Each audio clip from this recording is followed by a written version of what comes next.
Bonjour. Aujourd'hui, on voit ensemble la procédure de déshivernisation des roulottes Alto à 3 fixes.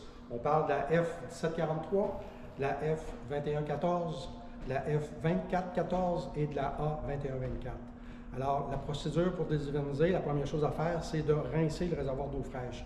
Pour rincer le réservoir d'eau fraîche, il faut, premièrement, on va ouvrir la valve sur un modèle 2019, 2020 et plus. La valve est en avant de la roue. Sur les modèles antérieurs, vous allez voir une valve à l'arrière de la roue. C'est une valve blanche. Alors, on procède de cette façon-là pour rincer, retirer l'antigel. Une fois que l'antigel va être sorti au complet, on va refermer la valve.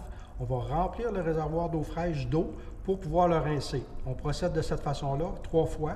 Alors, 3 fois pour rincer le réservoir d'eau fraîche. Et par la suite, on va procéder à l'intérieur pour aller voir de quelle façon on va rincer les tuyaux.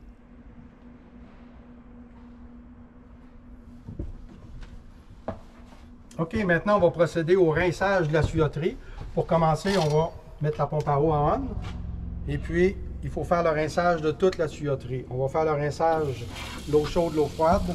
On voit maintenant qu'il y a de l'antigel qui coule. On va laisser couler l'eau jusqu'à temps qu'il n'y ait plus d'antigel.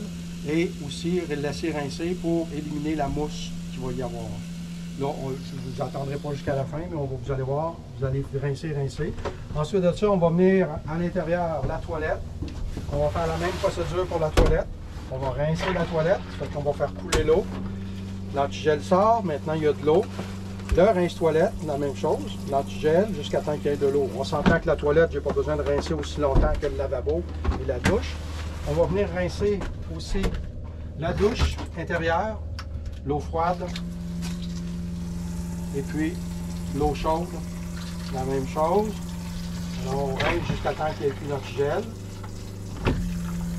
On élimine l'antigel. Et il ne faut surtout pas oublier par la suite de procéder avec la douche extérieure, faire la même chose au chaud d'eau froide avec la douche extérieure. OK, maintenant qu'on a bien rincé la tuyauterie, le réservoir d'eau fraîche, on peut s'occuper du chauffe-eau. Dans ce cas-ci, c'est le Truma. Alors, pour le Truma, on va venir s'occuper des valves. Première chose à faire, au niveau des valves, on a la valve chromée. Ça, c'est le drain principal. On va venir le fermer. On va venir fermer la valve de surpression, la valve jaune qui est ici. On va la fermer.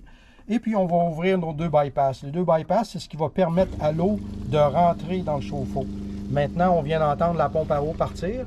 Donc, ce qui veut dire, c'est que l'eau est en train de remplir le chauffe-eau. On va retourner au lavabo. On va ouvrir l'eau chaude, puis vous allez voir, il va sortir de l'air le temps que le chauffe-eau soit rempli. Alors, il faut s'assurer que le chauffe-eau se remplisse d'eau avant de pouvoir utiliser le chauffe-eau. Normalement, ça va prendre entre 1 minute et 2 minutes. Voyez-vous, on voit l'air sort, et puis ça va être remplacé par l'eau. On va attendre jusqu'à temps qu'on ait un flot d'eau continue. Et après ça, on va pouvoir utiliser un chauffe-eau. Notre système, notre Alto va être prêt à être utilisé. Voyez-vous, on est à la fin de la procédure. Ça a pris environ, je vous dirais, un bon 2 minutes. On a de l'eau chaude, un flot d'eau continue, presque plus d'air. Alors, voyez-vous, à partir du moment où on a un bon flot d'air, on peut tout simplement fermer la pompe à eau. Et puis, la procédure de déshivernisation est complétée.